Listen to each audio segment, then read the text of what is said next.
E agora eu converso com o agroempresário, produtor e também pré-candidato a deputado federal, Daniel Agrobon. Ele é filiado ao PL. A gente vai falar sobre a política em geral e também sobre as suas expectativas para as eleições deste ano. Daniel, é um grande prazer recebê-lo aqui na bancada do Jornal da Gazeta, edição do almoço. Boa tarde.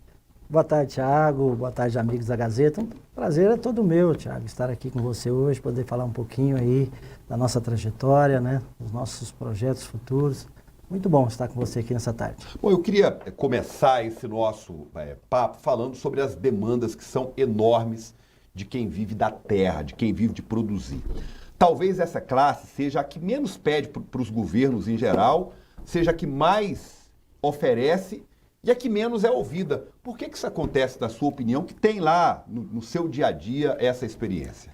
Olha, essa classe é uma das mais importantes, eu acho que do Brasil, né, para nós hoje, o produtor rural, quem produz, né, todos aqueles que produzem, e o produtor rural é aquele que produz para colocar o alimento na mesa de cada brasileiro. Então, a importância do produtor rural para o agronegócio, para o Brasil hoje, é grandiosa. Então, eu vejo isso, que o produtor tem que ser valorizado a todo momento. Todos os investimentos que são feitos até hoje na classe produtora tem sido pouco. Eu acho que poderia chegar um pouquinho mais, porque quem produz, eu acho que tem que ser valorizado. Quando a gente pensa em produtor, a gente tem a demanda de boas estradas para fazer o escoamento. Muitas vezes os financiamentos para dar um apoio ficam só na propaganda, o dinheiro não chega lá na ponta, na mão de quem produz. Você acha que o governo deveria facilitar mais esse acesso ao crédito e melhorar a infraestrutura que ainda, infelizmente, é muito carente? Com certeza. Eu acho que todos os governos, não só o governo federal, como os governos estaduais também, têm que investir no produtor e na classe produtora, que é onde você disse, nas rodovias, nas estradas rurais, nas estradas vicinais hoje, que não tem condições de trafegar, para tirar o seu produto da lavoura hoje, é um dos maiores sacrifícios do mundo. Então, assim, precisa sim de muitos investimentos. O que o nosso governo federal tem feito para o agronegócio, principalmente para o homem do campo, é muito importante. Mas esses investimentos pode ainda ser melhorado. E eu tenho certeza que nosso governo federal irá fazer isso. Porque ele sabe que investir em quem produz é o melhor. E o produtor rural que tem segurado a barra hoje do nosso Brasil. Daniel, nós temos a bancada ruralista lá no Congresso Nacional. O senhor, como pré-candidato a deputado que pretende entrar para fazer parte dessa bancada? O senhor tem uma proposta um pouco diferente do que essa bancada propõe hoje. Qual que é a sua visão como pretenso deputado federal? Olha, é claro, o nosso pensamento é justamente isso, é chegar lá para fazer parte da bancada rural, porque nós vamos defender aquela classe que nós conhecemos desde criança. Mas aquela classe não trabalha só para o grandão, não? Não, de jeito nenhum. Nós temos ali vários produtores, pequenos produtores, que precisa de um deputado, precisa de políticos para defender. Mas são representados por essa bancada hoje? São representados por essa bancada, que precisam, essa bancada, ser, vamos dizer assim, colocar pessoas lá que realmente é do negócio. É pessoas que entendem e que sabem defender aquilo que realmente o produtor precisa. Nós, como deputado federal, se Deus quiser nós vamos chegar lá, nós queremos defender todas as classes, não é só a classe ruralista. Nós vamos defender a saúde, a educação, a infraestrutura, o social, mas a classe produtora, que é aquela que produz, aquele que está lá no campo, que hoje muita gente saiu do campo e foi para a cidade, nós sabemos que aquele pessoal também faz parte do agro, porque eles estão lá no campo e o campo é que fez eles chegarem até a cidade. E hoje já tem muitos voltando da cidade para o campo, porque a produção está no campo e os investimentos têm que chegar lá no campo, aonde se produz. Daniel, uma crítica que eu tenho para fazer para essa bancada, eu não sei se você vai concordar comigo, talvez concorde em parte, enfim, mas é que é uma bancada importante para o Brasil. O nosso país hoje ele é literalmente carregado pelo agro, mas é uma bancada praticamente focada em atender aos grandes produtores. Aquele que tem ali 3, 4, 5 alqueiros, que tem a vaquinha, que é estrangulado para comprar ração para a vaca, ele pensa, se eu alimentar a vaca, ela dá leite, mas ela vai comer todo o leite que ela deu, porque a conta não fecha. Se eu não alimento, ela não dá leite nenhum, a vaca morre, eu perco ela e ainda não tem renda. Esse pequeno me parece muito pouco representado. Eu acho que os produtores de soja grande, eles têm as dificuldades, mas há uma representação maior. Agora, o pequeno, quando eu vejo, me dá pena, porque é muito difícil ter condições de sobrevivência e não tem esse apoio. Eu queria ouvir você sobre isso. Olha, Tiago, você falou uma coisa muito importante, né? Realmente, o pequeno produtor é o que mais sofre, né? O grande produtor, quando ele aparece na porta de um banco, o banco já vem com crédito para ele ali. O pequeno produtor nem isso tem. Então, nós precisamos de políticos, de bancada ruralista que defenda o pequeno produtor. É claro que também precisamos defender o grande produtor, ele também precisa de recursos. Mas hoje os recursos estão focados nos grandes, os pequenos não estão recebendo esses recursos. E nós precisamos de pessoas focadas em defender aquele que realmente precisa. Porque se você pegar o número de pequenos produtores, a produção que esses pequenos produtores produzem, são maior do que a produção dos grandes produtores. Então, nós precisamos valorizar aquele que mais sofre, aquele que não tem o investimento. E nós precisamos de pessoas lá na bancada ruralista que defenda isso. Defenda que o pequeno seja também tão valorizado quanto o grande. Que o investimento que chegue para o grande, chegue também para o pequeno produtor. Ô Fred, vamos liberar aí o telefone para o pessoal fazer pergunta para o Daniel, para falar com ele também. O nosso 3249-8883. Pode digitar aí a sua mensagem, manda pergunta para o Daniel, que é um empresário agro e que é pré-candidato a deputado federal. Pode mandar aí. Daqui a pouquinho a gente vai trazer imagens também para ilustrar a nossa entrevista. O Brasil é um país altamente produtivo. Mas, Daniel, algo me deixa curioso. Você é um homem muito bem sucedido, todo mundo sabe disso. Quem acompanha a política, quem acompanha o mundo empresarial. Você tem centenas de funcionários, é um cara estabilizado, respeito. A política é um universo estrangulador, difícil.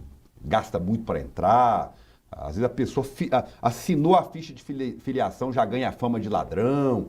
É um mundo delicado. Porque o que leva um homem como o senhor, que parece que já tem tudo na vida, a querer entrar no universo da política? Eu fico curioso, não só apenas com o senhor, mas com outros que também se propõem. Olha, Tiago, eu vim de família humilde, né? Graças a Deus, hoje nós estamos bem. E eu falo sempre, né? Eu não aprendi ainda a ser político. Eu estou na política. Eu fui prefeito 2 mandatos da cidade de Bom Jesus, né? E o que fez eu ir para a política, para ser prefeito, foi tudo aquilo que a gente construiu ao longo da nossa vida. Então, eu sou um político novo ainda. Eu digo novo na política, porque eu virei político em 2009, né? Tem 33 anos que eu já estou no agronegócio. E você chegar à política, como você disse, o mundo político hoje é muito difícil. Você colocar o seu nome à disposição para ser um político no Brasil, é você colocar o seu nome para você falar tudo isso que você falou, né? Então, e o que nos fez a chegar a essa pré-candidatura de deputado federal foi o trabalho que nós fizemos de 2 mandatos na cidade de Bom Jesus, onde nós conseguimos fazer muito pela cidade, também fazer muito pelo povo de Bom Jesus, pelos cidadãos bonjesuenses, e as amizades que nós criamos ao longo desse período. Ao longo do período que eu estive ali na prefeitura, eu criei grandes amizades a nível de estado, né? Eu não saía de Brasília, eu não saía de Goiânia, correndo atrás de recursos para o nosso município, e isso fez com que, então, após o término do meu mandato de prefeito, que a gente começasse a pensar um pouco a nível de estado, até mesmo pelas amizades. Quando eu deixei a prefeitura, eu deixei com o pensamento de não voltar à política, cuidar das minhas coisas e não mexer mais com a política. Mas, através dessas amizades e pessoas que acompanharam o nosso trajeto ali na prefeitura, acompanhou a nossa administração, as pessoas, olha, Daniel, você tem que vir a nível de estado, você conseguiu fazer muita coisa para o seu município, para a sua região, e nós precisamos de pessoas como você a nível de estado também. E foi aí que nós, então, resolvemos colocar o nosso nome como deputado federal. Nesse caso, nem a nível de estado, porque a sua influência, caso o senhor chegue à Câmara Federal, vai ser uma influência, obviamente, a nível federal, né? As decisões que o senhor toma lá vão trazer implicações para o Brasil inteiro, né? Sim, com certeza, com certeza. Ô Tiago, uma das coisas também, por exemplo, como eu fui prefeito de uma cidade de interior, uma cidade de 30 mil habitantes, mas você conhecendo uma cidade de 30 mil habitantes, você sabe todos os problemas que a cidade tem. A nível de Estado, as dificuldades dos municípios são os mesmos. Às vezes, alguns municípios com a dificuldade maior num setor, outro no outro, mas é a mesma coisa. Então, com esse conhecimento, nós queremos ir até Brasília, porque nós sabemos aonde cada prefeito vai precisar de recurso e o que nós podemos fazer para cada recurso, porque sabemos que cada setor necessita, conhecendo o nosso município. Então, além dessa sua já anunciada pretensão de ser um representante do produtor rural, o senhor quer também se firmar como um deputado municipalista. Claro, o municipalismo é uma das nossas bandeiras. Por quê? Porque eu que não saía de Brasília, consegui muitos recursos lá para o meu município, mas eu sei a dificuldade que é você chegar em Brasília, conseguir uma emenda e fazer essa emenda chegar lá no seu município. Às vezes você tem uma rua lá precisando de recapeamento, a rua está toda acabada, você vai em Brasília e consegue o recurso para recapear essa rua. Mas esse recurso demora 6 meses, 8 meses, 10 meses, 1 ano para chegar no seu município. Aí a rua já acabou. Então nós precisamos de alguém que defenda isso. Faça com que os recursos que forem conquistados lá em Brasília cheguem o mais rápido possível dentro dos seus municípios. Daniel, qual é a avaliação que o senhor faz dos 17 deputados que nós temos hoje aqui no estado de Goiás, atuando lá na Câmara Federal? Olha, eu não quero aqui falar mal de nenhum deputado. Eu acho que cada um defende a sua bandeira, defende o seu município, defende a sua região, né? Esses deputados conseguiram fazer muito aí pelo estado de Goiás, não tenho dúvida disso, porque são muitos municípios que são beneficiados, mas eu acho que poderia fazer um pouquinho mais. Eu acho que nós não podemos fazer só aquilo que está ali para ser feito, nós precisamos brigar, temos que correr atrás, né? Que é isso que eu fiz lá quando eu era prefeito. Eu não saí de Brasília, eu estava uma semana em Goiânia e outra semana em Brasília. Aí você consegue o recurso. Se eu tivesse ficado só em Bom Jesus, eu ia conseguir algum recurso que o deputado destinava para a gente, que são poucos. Se eu não tivesse corrido atrás, se eu não estivesse em Brasília toda semana, correndo atrás, os recursos não iriam chegar no meu município. E acho que os deputados federais têm que fazer esse papel. Além de correr atrás, além de destinar a emenda, ele tem que correr atrás aonde a emenda está, dentro do Ministério, fazer com que ela caminhe dentro dos trâmites legais, mas com velocidade, e o deputado precisa disso. E se a emenda, para ela chegar no município, se ela é de um certo valor, o deputado tem condição às vezes, de brigar para que essas emendas sejam um pouco maior, para que o município seja mais valorizado. Daniel, a história do PL. O PL é o partido do presidente da República, Jair Bolsonaro. E é também o partido do Flávio Canedo, que é o companheiro da Magda Moffato, a endinheirada Magda Moffato. Já é deputada, inclusive. O PL consegue fazer mais de um deputado? O senhor está de olho nessa única vaga? O senhor não está preocupado em enfrentar a Magda, que é uma linha dura? Como é que o senhor vê a viabilidade da sua eleição dentro do Partido Liberal? Olha, o PL hoje é o maior partido do Brasil, não tenho dúvida disso, né? O maior partido do Brasil. E tenho certeza que será o maior partido do estado de Goiás também, a partir de 2023. Ali tem um grupo de pessoas que estão colocando seu nome à disposição, assim como já tem 2 candidatos que têm mandatos, né? A Magda Moffato, assim como o professor Alcides. São 2 candidatos que já têm seus mandatos que estão... O Alcides deixou o PP e foi para o PL. Foi para o PL também. Então ali, eu não posso te precisar aqui quantos deputados serão eleitos pelo PL, mas eu estarei brigando por uma das vagas. Você me perguntar assim, mas você vai brigar pela primeira vaga? Eu vou brigar pela primeira. Se eu for eleito pela segunda ou pela terceira, ótimo, mas eu estarei brigando pela primeira. Quando eu me coloquei à disposição para ser pré-candidato a deputado federal, eu coloquei com um projeto que esse projeto está sendo executado. Desde setembro eu estou trabalhando em um projeto de deputado federal.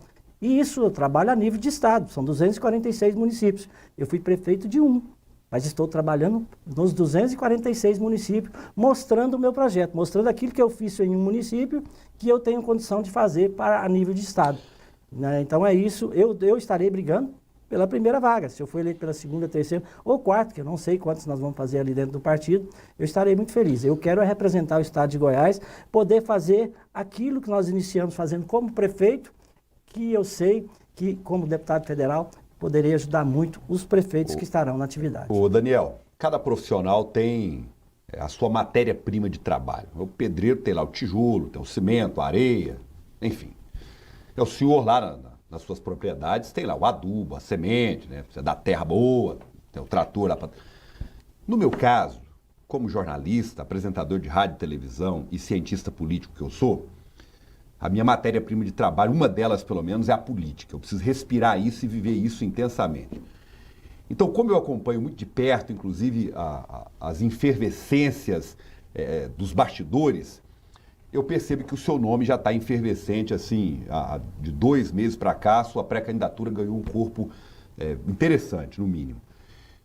Quando o senhor foi filiar-se ao PL, o Flávio Canedo teve algum tipo de rejeição, assim, ou o senhor se sentiu muito bem-vindo ao partido? Olha, com toda sinceridade... Tá, quando eu fui filiar o PL, eu não filiei através aqui do Estado, eu fui filiar lá em Brasília, junto com o presidente Valdemar da Costa Neto, né?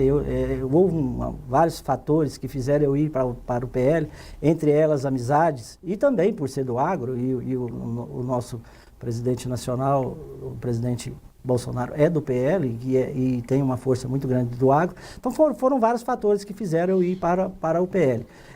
O Flávio, eu conversei com ele sim, é uma pessoa que eu gosto muito dele, não tem nada contra. Mas na minha filiação, fui conversando com ele, conversando com as amizades que eu tenho ali dentro do PL e fui filiar lá em Brasília junto com o presidente nacional, Valdemar da Costa Neto. Muito agradecido. Daniel Agrobon, empresário agro, produtor, uma pessoa que já tem uma história na política, fazendo um bom trabalho lá em Bom Jesus de Goiás, foi prefeito por 2 mandatos, conversando aqui com o público da Gazeta.